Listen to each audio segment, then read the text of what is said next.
UFC 305 going down this Saturday, August the 17th. Dricus Du Plessis versus Israel Adesanya. Pretty exciting fight. The card, however, not too exciting. Regardless, we are still going to go live this Saturday for the fight companion. So if you're tuning into the UFC 305 event and you don't want to listen to the main commentary and you'd rather come on my channel, engage with the chat and have a good time, then make sure you're subscribed with notifications turned on. Let's get into some fight picks. Now, I'm not going to pick every single fight and predict every single fight on this card. And the truth be told is just I haven't had enough time to do my research. I'm launching my app next Thursday, and that's just taken up 100% of my time right now. I'm even struggling to just get YouTube videos out in general, to be honest. So I don't want to pretend I know what I'm talking about when it comes to certain fighters when I don't, because I haven't done the research. So what I am going to do is I'm going to talk about the fighters who I do know about and who I do feel confident in picking a prediction for. So we're going to go with the top 4 fights. The first fight being Tuivasa versus Rozenstruik. Now, this could be a really good fight, heavyweight division, but Tuivasa, let's load him up right here. It's not looking good for him. He's now at 14 wins, 7 losses, and he's lost the last 4 of his fights. Okay, the first couple losses were against pretty decent names. Cyril Gane, Sergey Pavlovich. Then again, Alexander Volkov is looking pretty good these days, and I think he could be in for title contention very soon. And then lost against Tuivasa. It's just not looking good for Tuivasa. What the hell has got into him? I remember at one point thinking to myself, Tuivasa could actually challenge for the title, and especially when he fought Cyril Gane. He caught Gane a couple times. I thought Tuivasa is probably going to win this, but then somehow Cyril Gane, who doesn't really KO people, was able to KO Tuivasa, and since then his chin has just never been the same. I don't know what the hell he's doing. I don't know if it's a focus issue. I don't know if he's got one foot out of the game right now. Is he going to come into this fight with a chip on his shoulder and something to prove? And Tuivasa has got the potential to defeat Rozenstruik, but I'm favouring Rozenstruik in this fight. Now, another thing with Rozenstruik is since he's pretty much got into the UFC, or at least started fighting with the big dogs, he's being highly inconsistent. So we can see here, he went on a little bit of a win streak, but then he came up against Francis Ngannou, lost that obviously, then win against Dos Santos, lost against Cyril Gane, won against Augusto Saki, I don't even know what that is, lost against Blades, Alexander Volkov, won against Chris Daukaus, lost against Jailton Almeida, won against Shamil Gaziev. So it's constantly this story of win, lose, lose, win, lose, win. Rozenstruik is inconsistent. Tuivasa is consistent. However, he's just consistent with the losses. I think this might be Tuivasa's last fight. Believe it or not, there was a time when Tuivasa had a crazy chin and wouldn't even get rocked. The shots that he used to take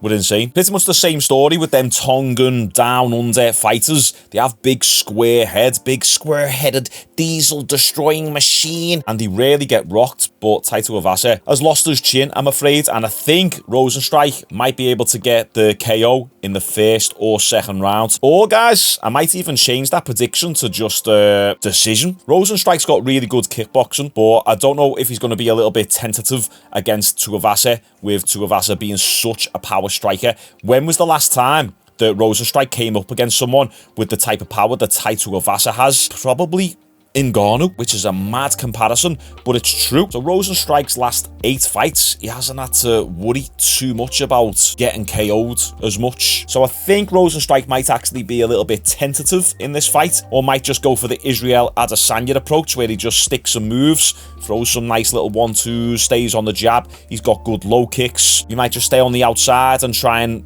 work his way to a decision victory against Tuivasa. I'm not trying to sit on the fence, but I do believe a lot of these fights are fairly difficult to pick. I think it's going to be Rozenstruik to win. How he's going to get it done is the main thing I'm uncertain of, but I'm leaning a little bit more to a decision, 60%, 40% towards a first or second round KO.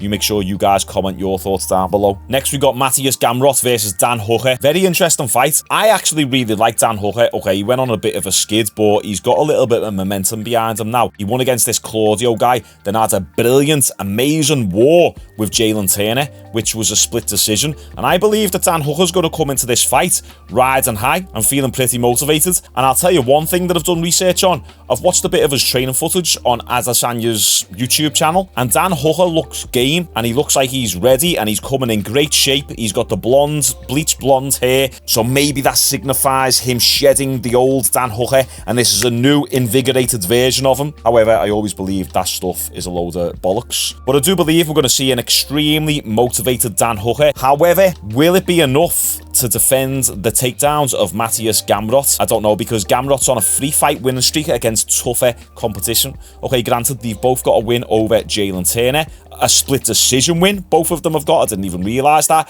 He beat Fiziev. Gamrot is a bit of an animal. However, one thing about Gamrot, I don't like the amount of decisions that he's getting recently. It was a decision win against Dos Anjos, and then split decision against Turner. Lost against Dariush. Decision win over Arman Tarazukian. That's actually a pretty good win, to be honest. Last time he got a finish other than the knee injury of Fiziev was in 2021. So how do I think this fight is going to pan out? I think that Dan Hooker might have some success at the start of the fight, keeping Matthias Gamrot on the back foot, using his jab, using those long arms, being able to push Matthias Gamrot back against the fence. But I do believe Matthias is going to be able to be successful with some takedowns, and that's going to tie up the striking of Dan Hooker slightly, and Dan's not going to feel as confident throwing those punches and letting his hands go, because Matthias is just going to be able to mix it up more. Now, we've seen in the training footage of Dan Hooker, they're doing that training drill that Alexander Volkanovski did for the Islam Makhachev fight, where you stay in the middle and then one after the other fighters just come at you and you've got to take them down, you've got to throw them, and it kills you. I know that's a big part of the city kickboxing preparation that Dan Hooker, Alexander Volkanovski, and Israel Adesanya do. However, I just don't think it's going to be enough for Dan Hooker to be able to stop the takedowns. And then I actually think that Matthias Gamrot is going to start having a little bit of success on the feet due to the takedown threat. Although trying to finish Dan Hooker, especially with punches, it's a difficult task. He has been finished before, but the guy has got a chin. Granted, it's not like what it used to be, as it was back in the Dustin Poirier days, but, you know, Dan Hooker's got a chin, and you combine that with the fact that Gamrot has had a few decisions recently. I'm going to take Gamrot to win this fight by decision. Comment below what you guys think. However, I would really like to see Dan Hooker get the W. I just think Gamrot, he's got like 24 wins, only 2 losses. He's just got a lot of momentum behind him. He's still quite young. Dan Hooker's on the back end of his career. I hope I'm wrong.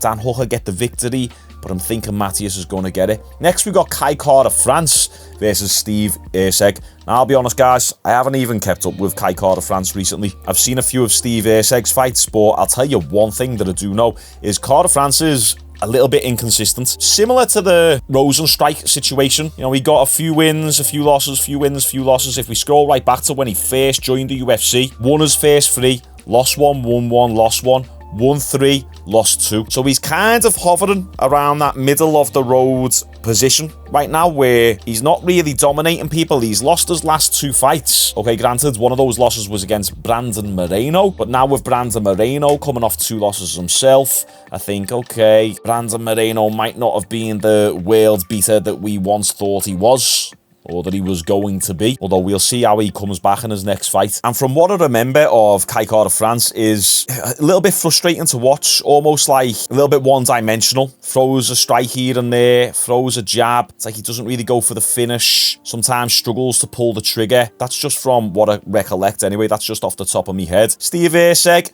I mean, his record speaking for itself. Last time he lost was in 2017. Actually, no, tell a lie, he lost his last fight against Alexander Pantoja. But Pantoja is the flyweight champion right now, so it's nothing to really be ashamed of. And Erceg did take Pantoja to a decision, so I think Erceg is riding a lot of momentum going into this fight, and I'm going to take Erceg to get the job done. I can't really be confident in giving a super detailed, specific prediction on how the fight's going to go down, but I'm going to take Erceg to win. I think just logically speaking, when you look at his record, and he only lost against Pantoja, versus when you look at Kai Carter-France's record, his last finished victory was a TKO against Cody Garbrandt, who's pretty crap these days, let's be honest, and that was in 2021. I can't see Kai Carter-France getting a finish over Steve Erceg. Steve Erceg to win. Let's go. Next, we got the main event, Du Plessis versus Israel Adesanya. I'm excited for this fight, although the card's a little bit, not not that great. Maybe a 6 out of 10, maybe even like a 5 out of 10, to be honest. It might be one of those sleeper cards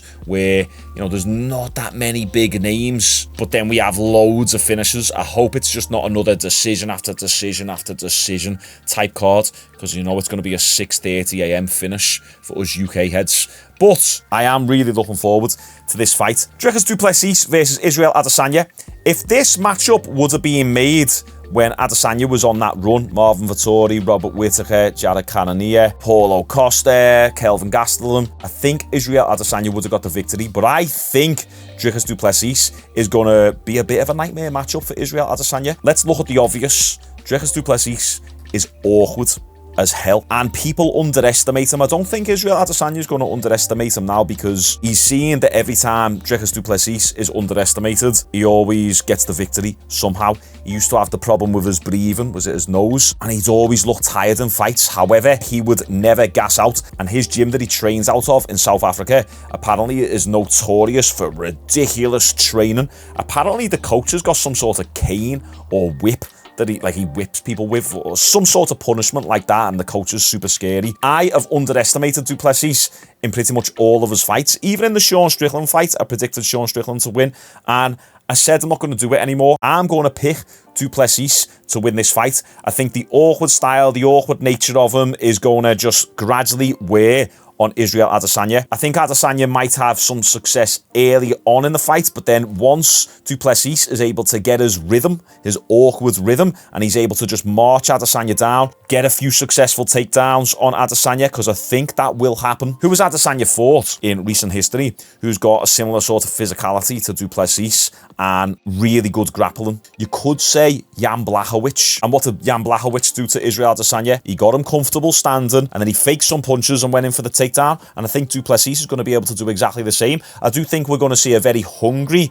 motivated Adesanya. And also, watching Adesanya's training footage on YouTube, he does look like he's training like an animal. There's not really any sparring footage on there. It's more so just the strength and conditioning stuff, which is sound, but it doesn't really tell you much about how they are going to perform in the fight. And also, when I launch my fitness channel, which will be next week in conjunction with my app release, I'm going to be doing breakdown videos like these, like reaction videos, but for training videos of athletes, celebrities, movie stars, fighters, whatever. So make sure you look out for that new channel. But I guarantee Du Plessis is probably trading exactly the same. I think Israel Adesanya is probably going to have some early success. I think he's going to spam those low kicks, because if he's able to actually hit Du Plessis' legs in the first or second round, that's going to inhibit Du Plessis' ability to shoot in for the takedowns. I think Adesanya is also going to look for the uppercuts as well to anticipate those takedowns. But I think Du Plessis is going to be able to build that pressure, particularly from the third round onwards, and he's going to be able to push Adesanya up against the fence, get a body lock on Adesanya, take him down to the ground, hit him with some ground and pound, and then just coast to a decision victory. I'd like to see a knockout, but I do think this fight is going to be a decision victory. I also think, and I've seen Robert Whittaker say this, and I thought it's a good point, this fight could be 50-50, a bit of a pick 'em fight. Don't be surprised if we see Adesanya come out there and cruise to a decision victory himself, stays on the outside, fights on the back foot, doesn't let Du Plessis get close, throws that long jab, throws that low kick, just evades and maneuvers and runs away. That could actually happen. That's not me saying that. That's Robert Whittaker saying that. So before anyone comes in the comments and goes, oh, you're sitting on the fence. No, Robert Whittaker's sitting on the fence. But I also agree with him. I believe it's a valid point. It's just who can actually get off their game plan first. That's it. And we won't know until the night. So anyone who says, this is what's going to happen definitively, no. It's just confirmation bias if you're right. No one knows what's going to definitively happen in this fight, because Adesanya has been fairly inactive. We don't know what we're going to see. Damn, it was September 2023 last time he fought Strickland. Du Plessis has been very active, and every time we underestimate him, he somehow gets the victory. So I do believe this fight is a pick 'em fight. I am personally going to side with Du Plessis. I want Du Plessis to win, and I think he can get the job done. But I do believe, regardless of whoever comes out the victor it'll be a decision victory. So what do you guys think? Comment all your fight picks down below. As I say, I would have covered more of the fights, but just haven't had time to do my research. Right now, I'm in the process of wearing about 10 different hats and all the responsibilities I've got. It's crazy. However, just because I've got other responsibilities doesn't mean I'm going to retire. I'm not retiring for YouTube. Shout out to Lucas Tracy. Good on you, mate. Whatever you're doing, I hope you're super successful with it. But yeah, we're still going to go live. I'm still going to try and upload every single day this week. I'd rather still get a video out, even if it's only 50% of my usual effort, than not whatsoever. That's just my mindset. I prefer the discipline of uploading than not uploading. Make sure you all like the video. You know that these videos always get less engagement on my channel. But appreciate you all. See you tomorrow.